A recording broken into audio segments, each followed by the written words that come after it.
কৃষ্ণ। আজিকালি আমাৰ সমাজত মানুহে যদি আধ্যাত্মিক জ্ঞানৰ কথা কোৱা হয় বা আধ্যাত্মিকতা সম্বন্ধে প্ৰশ্ন কৰা হয় যে ধৰ্মটো আমি পালন কৰি আছোঁ, কিন্তু আধ্যাত্মিক জীৱন এটাৰ কথা কিয় নাভাবোঁ? তেতিয়া লগে লগে মানুহবিলাকে ভাবে যে আধ্যাত্মিক হোৱা মানে যিটো আমাৰ দৃশ্যমান জগত, ইয়াৰ পৰা পলায়ন কৰা। বহুতে ভাবে যে কৰ্মৰ পৰা পলায়ন। মানুহে আধ্যাত্মিক হ'বলৈ যায় একমাত্ৰ এই জগতৰ কৰ্তব্যৰ পৰা পলায়ন কৰাৰ কাৰণে, তেনে বুলি ভাবে। আৰু সেইকাৰণে মানুহে আধ্যাত্মিকতাক জীৱন বিৰোধী নাইবা জীৱনৰ পৰা পলায়ন বুলি জ্ঞান কৰে। প্ৰকৃততে মানুহৰ এয়া এক ভ্ৰম। আধ্যাত্মিক জীৱনৰ আনন্দ বুটলা নাইবা আধ্যাত্মিক হ'বলৈ গৈ কষ্ট পোৱা আমাৰ প্ৰত্যেকৰে প্ৰয়োজন। বৰং আধ্যাত্মিক হ'বলৈ হ'লে বাহ্যিক জীৱনৰ লগত কোনো লেনদেন নাই। আধ্যাত্মিকতাৰ কোনো ধৰ্ম সম্প্ৰদায় মতৰ লগত সম্বন্ধ নাই। আপুনি আপোনাৰ ভিতৰৰ পৰা কেনে তাক জানিবলৈ হে আচলতে আধ্যাত্মিকতা। আধ্যাত্মিক হোৱা মানে ভৌতিকতাৰ সিপাৰে আচলতে জীৱনৰ অনুভৱ কৰা। যদি আপুনি সৃষ্টিৰ সকলো প্ৰাণীত সেই এক পৰম সত্তা অংশক দেখা পায়, যি আপোনাৰ তাতো আছে, তেন্তে আপুনি আচলতে সঁচা অৰ্থত আধ্যাত্মিক। যদি আপোনাৰ বোধ জন্মিছে যে আপোনাৰ দুখ, ক্ৰোধ, ক্লেশৰ বাবে আন কোনো দোষী নহয়, বৰং নিজেই এইবিলাকৰ নিৰ্মাতা, তেনেহ'লে আপুনি আধ্যাত্মিক পথত খোজ আগবঢ়াইছে। আপুনি যিয়েই কৰ্ম কৰে, যদি তাত সকলোৰে কল্যাণ নিহিত আছে, তেন্তে আপুনি আধ্যাত্মিক। যদি আপোনাৰ অহংকাৰ, ক্ৰোধ, মান অভিমান, ঈৰ্ষা, অসূয়া, পূৰ্বাগ্ৰহ এইবিলাক যদি জীৰ্ণ হৈ গৈছে নাইবা লাহে লাহে নাইকিয়া হৈ আছে, তেন্তে আপুনি আধ্যাত্মিক। বাহ্যিক পৰিস্থিতি যেনেই হওক লাগে, তথাপি আপুনি যদি অন্তৰৰ পৰা সদায় প্ৰসন্ন হৈ আছে, তেন্তে আপুনি জানিব আপুনি আধ্যাত্মিক। যদি আপোনাৰ দৃষ্টিত আপোনাৰ অস্তিত্ব এই সৃষ্টিৰ বিশালতাৰ তুলনাত অতি নগণ্য বুলি অনুভৱ হৈছে, তেন্তে আপুনি জানিব যে আপুনি আধ্যাত্মিক। আপোনাৰ হৃদয়ত যদি সৃষ্টিৰ সমস্ত প্ৰাণীৰ প্ৰতি কৰুণা উপজিছে, তেন্তে আপুনি জানিব যে আপুনি আধ্যাত্মিক। আধ্যাত্মিক হোৱাৰ অৰ্থ হ'ল আপুনি আপোনাৰ অনুভৱৰ ধৰাতলত আপুনি জানিবলৈ সক্ষম হয় যে আপুনি স্বয়ং নিজৰ আনন্দৰ স্ৰোত। সেইকাৰণে আধ্যাত্মিকতাত মন্দিৰ, মছজিদ বা গীৰ্জা এইবিলাকলৈ আচলতে বিচাৰি যাবলৈ প্ৰয়োজন নাই, বৰং আপোনাৰ বা মোৰ হৃদয়তে আচলতে আধ্যাত্মিকতা বিচাৰি পাওঁ।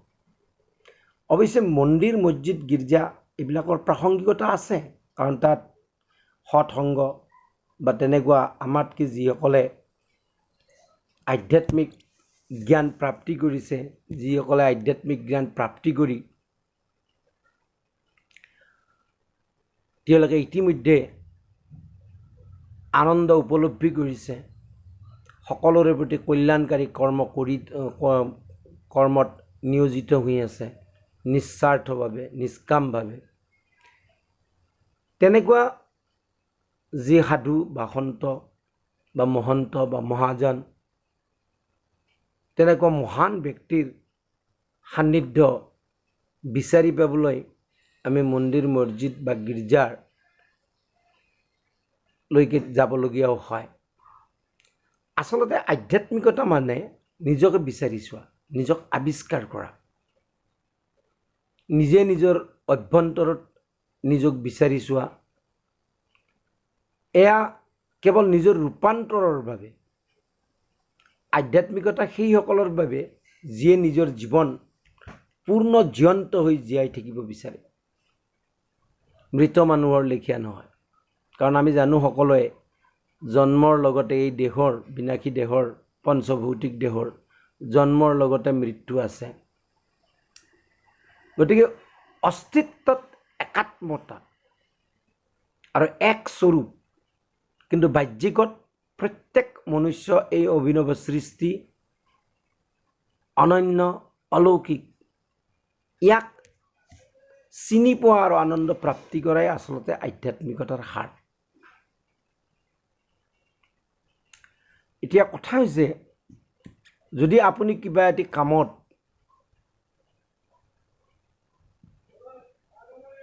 সম্পূৰ্ণ তন্ময়তাৰে মজি যায়, তাত ভিন্ন আপুনি আৰু অন্য ভাৱনা বা অন্য চিন্তা নাথাকে, তাতেই ডুব গৈ থাকে, তেন্তে জানিব যে আপোনাৰ লাহে লাহে আধ্যাত্মিকতা আৰম্ভ হৈছে। যিকোনো বিষয় সম্পৰ্কে গভীৰতাই গৈ জানিবলৈ ইচ্ছুক হোৱা মানেও ইও এক আধ্যাত্মিক চিন্তাধাৰাৰে প্ৰতিফলন। যে এই আধ্যাত্মিক বুলি কোৱাৰ লগে লগে আধ্যাত্ম শব্দটো আচলতে দুটা শব্দৰ পৰা নিষ্পন্ন হৈছে, অধি যোগ আত্মন।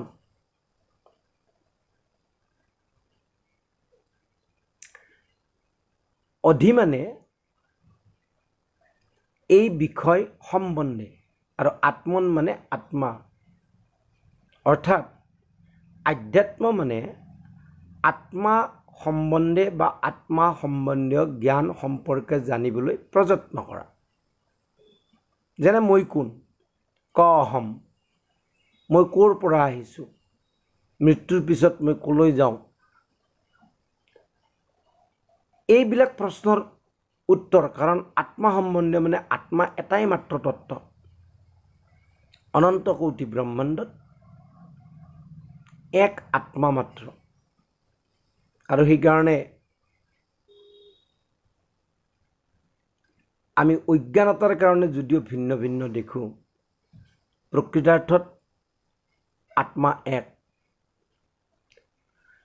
আৰু সেইকাৰণে আধ্যাত্ম শব্দটোৰ যি উৎপত্তি, আ যোগ ধি যোগ আত্মন।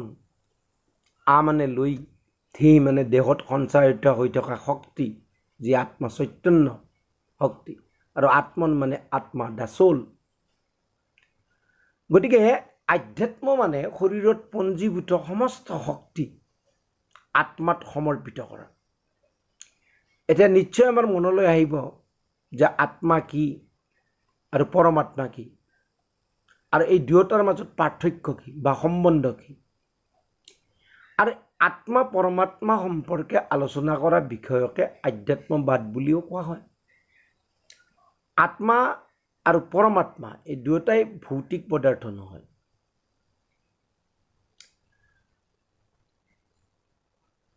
চৰ্মচক্ষুৰে দেখা নাযায়, নাইবা কাণেৰে শুনিবলৈ পোৱা নাযায়, নাকেৰে ঘ্ৰাণ ল'বও নোৱাৰি, বা জিহ্বাৰে চেলেকি চাবও নোৱাৰি, আনকি ছালেৰে চুই চাবও পৰা নাযায়। এইকেইটা দৃষ্টান্ত দিয়াৰ কাৰণ হ'ল,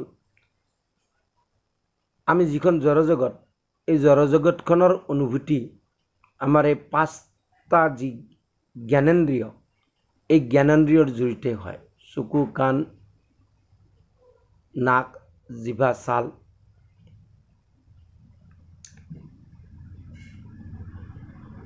জড়জগতৰ সান্নিধ্যত এই ইন্দ্ৰিয়বিলাক অহাৰ লগে লগে আমাৰ মনে সংকল্প বিকল্প কৰে, বুদ্ধিয়ে নিশ্চয় কৰে। সেইকাৰণে চকুই যেনেকৈ দেখে, জিভাই ৰস আস্বাদন কৰে, কাণে শুনে, নাইবা ছালে অনুভৱ কৰে, আত্মা বা পৰমাত্মাক তেনেকৈ জানিব নোৱাৰি। পৰমাত্মা মাত্ৰ এক, অনেক নহয়। ব্ৰহ্মা বিষ্ণু মহেশ্বৰ আদি এই এক ঈশ্বৰৰে নাম মাত্ৰ।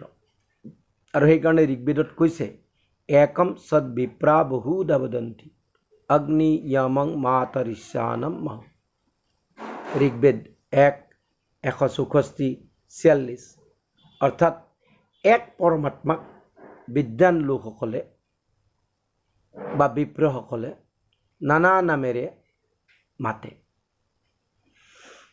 মহাপুৰুষ গুৰুজনায়ো শাস্ত্ৰত লিখিছে তুমি পৰমাত্মা জগতৰ ঈশ এক, একো বস্তু নাহিকে তোমাত ব্যতিৰেক। তোমাৰেহে মায়ায়ে মোহিত সৰ্বক্ষণে, তুমি আত্মা তোমাক নাজানে একোজনে। সংসাৰত জীৱধাৰী প্ৰাণী অনন্ত আছে বাবে আত্মাও অনন্ত থকা যেন লাগে। ন্যায় দৰ্শনৰ মতে জ্ঞান, প্ৰযত্ন, ইচ্ছা, অনিচ্ছা, সুখ দুখ এই 6 গুণ যাত আছে তাকে আত্মা বোলে। আৰু জ্ঞান আৰু প্ৰযত্ন আত্মাৰ স্বাভাৱিক গুণ। বাকী 4 গুণ আচলতে শৰীৰৰ সম্বন্ধত ঘটা। আত্মাৰ উপস্থিতিৰ বাবে এই নশ্বৰ দেহ প্ৰকাশিত হৈ আছে। নহ'লে ই স্বভাৱতে মৃত। আমি আগতেও কৈছোঁ দেহৰ লগতে মৃত্যু উপজে। অপ্ৰকাশিত এই দেহ অপবিত্ৰ হয়। এই সংসাৰো পৰমাত্মাৰ বিদ্যমানতহে প্ৰকাশিত। গতিকে আত্মা আৰু পৰমাত্মা দুয়ো ন জায়তে ন ম্ৰিয়তে কদাচিত, অৰ্থাৎ নজন্মে নমৰে, অজ নিত্য শাশ্বত সৰ্বব্যাপ্ত। ভাগৱতৰ 12 স্কন্ধত কৈছে নাহি জন্ম পূৰ্বতো অদ্যাপি নহজাত অজৰ অমৰ তুমি আত্মাহে সাক্ষাৎ। এই দুই তত্ত্বক কোনেও সৃষ্টি নকৰে। আত্মা পৰমাত্মাৰ অংশ নহয়। আত্মা অনু, পৰমাত্মা আকাশৰ দৰে সৰ্বব্যাপক। আত্মা অল্পজ্ঞ যেন দেখি, কিন্তু পৰমাত্মা সৰ্বজ্ঞ সৰ্বজ্ঞাতা। যি হৈছে আৰু যি ভৱিষ্যতে হ'ব সেই সকলো জানে। অন্তৰ্যামী হোৱা বাবে সকলোৰে মনত কি চলি আছে সকলো জানে। আত্মাৰ শক্তি সীমিত, কিন্তু পৰমাত্মা সৰ্বশক্তিমান। সৃষ্টি স্থিতি সংহাৰণ আদি সকলো কাৰ্য তেওঁৰে। পৰমাত্মা হৰি বিজ্ঞান মূৰ্তি নিৰাকাৰ নিৰাময় নিত্য নিৰঞ্জন আনন্দ স্বৰূপ দেহ ইন্দ্ৰী নাহিকয়। অৱতাৰ মহাপুৰুষ পীৰ পৈগম্বৰ আদি নানা ৰূপত তেওঁ কাৰ্য সাধন কৰে। আৰু ঈশ্বৰে সকলো কাৰ্য সমস্ত ভূতত থাকিয়ে কৰে। কাৰণ যি আছে সমস্ত তেওঁৰ ভিতৰত অৰ্থাৎ কুক্ষিততে আছে। তেওঁ যিয়ে কৰে সেই সকলো আমাৰ নিচিনা হাত ভৰি আদিৰে নকৰে। কাৰণ তেওঁৰ আমাৰ দৰে প্ৰাকৃত ইন্দ্ৰিয় নাই। ইচ্ছা মাত্ৰকে কাৰ্য সমাধা কৰে বা কৰিব পাৰে। সেয়ে যশোদায়ো পৰম ব্ৰহ্ম পৰমাত্মা পৰমেশ্বৰ কৃষ্ণৰ মুখ মেলাৰ লগে লগে সমস্ত জগত গৰ্ভতে আছে দেখিছিল। তেন্তে এই পৰম ব্ৰহ্ম পৰমেশ্বৰ পৰমাত্মা কেনে বোলে নাহি দেহেন্দ্ৰিয় সমস্ত কৰ্তাৰ শক্তিক ধৰা অকলে। তুমি হি সৰ্বজ্ঞ, তুমি সৰ্বকৰ্তা, তোমাক সেৱে সকলে। তথাপি শুনয় বচন বলয় বস্তুক সবে ধৰয়, গতিও কৰয় বসিও থাকয় কাহাকো কৰন্ত হত। জগতৰ কৰ্তা পালয় সবাক সংগৰে সব জগত। নিশ্চল নিৰ্মল নাহিকয় সংগ, একো শ্ৰেষ্ঠ নাহিকয় বস্তু পৰিগ্ৰহ নাহিকয় তান কিছু কৰ্ম নকৰয়।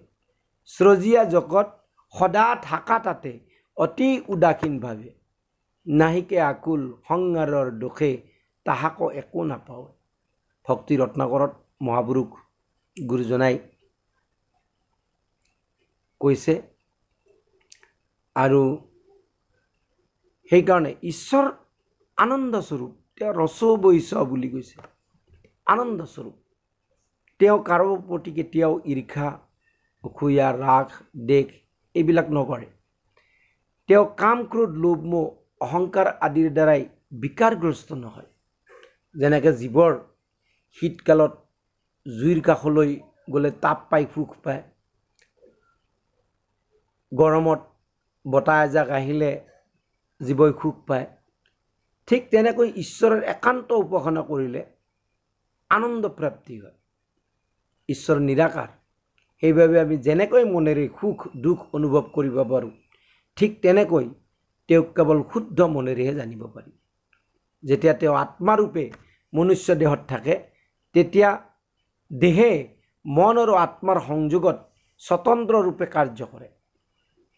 সেই সময়ত কৰা কৰ্ম অনুযায়ী জীৱাত্মাই পৰৱৰ্তীকালত সুখ দুখ বা পুনৰ্জন্ম পায়। দেহেন্দ্ৰিয়ই স্বভাৱ অনুসৰি কাম কৰে, ইহঁতৰ বিচাৰ শক্তি নাথাকে। মনুষ্যজনিত কৰ্ম আৰু ফল দুয়োটাৰে মিশ্ৰণ ঘটে। গতিকে মনুষ্যই স্বতন্ত্ৰৰূপে কৰ্ম যি কৰে, গতিকে কৰ্মৰ ফলো ভোগ কৰে। দৰাচলতে মই আত্মাহে, শৰীৰ নহয়। এই শৰীৰ সংসাৰত ব্যৱহাৰ কৰাৰ বাবে সাধনে মাত্ৰ এই ভাৱটো নাহে। অনাত্মা দেহকে আত্মবুদ্ধি কৰি জীৱবিলাক অধগতি যায় আৰু বাৰম্বাৰ এই সংসাৰলৈ আহি এই সংসাৰ ব্যাধিৰ দ্বাৰাই যন্ত্ৰণা ক্লিষ্ট হয়। আত্মা পুংলিংগ বা স্ত্ৰীলিংগ নহয় বা নপুংসক নহয়। শ্বেতাশ্বেত উপনিষদত কৈছে যে ঈশ্বৰৰ পূজা মনুষ্যক কৰা সেৱা সৎকাৰৰ দৰে কৰা নাযায়। ঈশ্বৰৰ আজ্ঞা পালন অৰ্থাৎ সত্য আৰু ন্যায় আচৰণেই ঈশ্বৰৰ পূজা। কথপ উপনিষদতো কৈছে, কথ উপনিষদত যে মনুষ্য শৰীৰৰ তুলনা ঘোঁৰা গাড়ীৰ লগত কৰিছে।